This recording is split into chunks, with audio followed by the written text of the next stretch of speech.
அன்பான நண்பர்கள் அனைவருக்கும் வணக்கம்.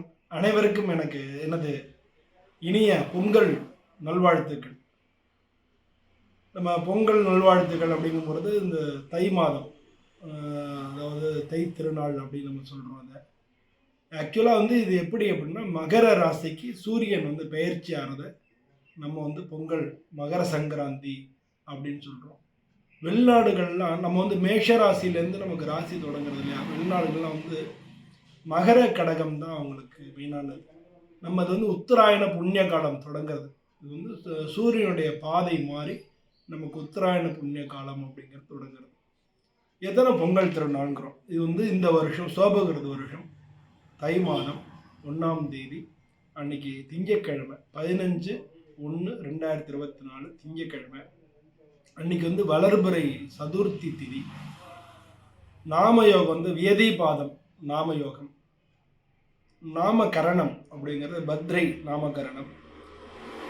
சதய நட்சத்திரம் 2ஆம் பாதமாக இருக்கும் பொழுது சூரிய பகவான் தனுர் ராசியிலிருந்து மகர ராசிக்கு பிரவேசிக்கிறார். இந்த பிரவேசிக்கக்கூடிய காலம் தான் நமக்கு மகர சங்கராந்தி அப்படின்னு சொல்கிறோம். இது எத்தனை மணிக்கு பிரவேசிக்கிறாருன்னா, காலம்பர சந்திரஹோரையில் 6:28 அவர் பயிற்சி ஆகிறார். சரி, நம்ம இப்போ இந்த பயிற்சி ஆகிடுறாரு. நமக்கு பொங்கல் தொடங்கிறது, நம்ம மகர சங்கராந்தி தொடங்கிறது. நம்ம இதில் எப்போ பொங்கல் வைக்கலாம்? பொங்கல் வைக்கிறதுக்கு நல்ல நேரம் அப்படின்னா மத்தியானம் 12லேருந்து 1 மணிக்கு மேஷ லக்னம் புதன் ஹோரை. இதான் பொங்கல் வைக்க நல்ல நேரம். இந்த வருஷம் 15/1/2024 ஜனவரி 15ஆம் தேதி திங்கக்கிழமை அன்னைக்கு பகல் 12லேருந்து 1 மணிக்கு மேஷ லக்னம். அப்போ புதன் முகரை. இதில் நம்ம பொங்கல் வைக்கிறதுக்கு நல்ல நேரம். மறுநாளைக்கு மாட்டுப்பொங்கல். மாட்டுப்பொங்கலை பொறுத்தவரை நம்ம என்ன பண்ணணும்னா, முதல்ல பொங்கல் வைக்கிறதுக்கு ஒரு நேரம், அப்புறம் மாடு சாமி கும்பிட ஒரு நேரம், மாடு அப்புறம் ஊர்வலம் அழைச்சிட்டு போகிறது ஒரு நேரம். இந்த மாதிரி 3 நேரமாக நமக்கு பண்ணுறோம். 3 விஷயமா அதில் பண்ணுறோம். அதனால் அதெல்லாம் எப்போ பண்ணலாம் அப்படின்னா, காலம்பரை 8லேருந்து 9 மணிக்கு புதன் ஹோரையில் நம்ம பொங்கப்பானையை ஏற்றிடலாம். மத்தியானம் 12லேருந்து 1 மணிக்கு குரு ஹோரையில் மாட்டுக்கு பொட்டெல்லாம் வச்சு மாட்டுக்கு பொங்கல் படைச்சு அதை நம்ம இது பண்ணலாம்.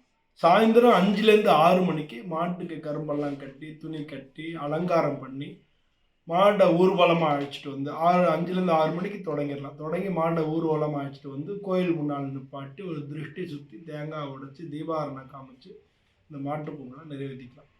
இதெல்லாம் நமக்கு இந்த மாதிரி நல்ல காலத்தில் உரிய காலத்தில் செய்யும்பொழுது அதனுடைய பலன்கள் நமக்கு நிறையா நமக்கு கிடைக்கும். அப்படின்றதுனால தான் பஞ்சாங்கங்களில் எந்த ஹோரையில் எந்த காலத்தில் இதை செஞ்சால் நல்லது அப்படின்னு நமக்கு குறித்து கொடுத்துருக்காங்க.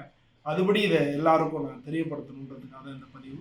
அதனால் எல்லாரும் பொங்கல் வச்சு இந்த வருஷம் நம்ம தொடங்குகிறோம். இந்த வருஷம் தை பிறந்தால் வழி பிறக்கும் சொல்லி எல்லாருக்கும் எல்லா விதமான வளமைகளும் கிடைச்சி வாழ்க்கையில் எல்லா விதமான நன்மைகளும் கிடைச்சி பல்லாண்டு வாழணும்னு சொல்லி நானும் சுவாமியை பிரார்த்தனை பண்ணிக்கிறேன். எல்லோருக்கும் நமஸ்காரம், வணக்கம்.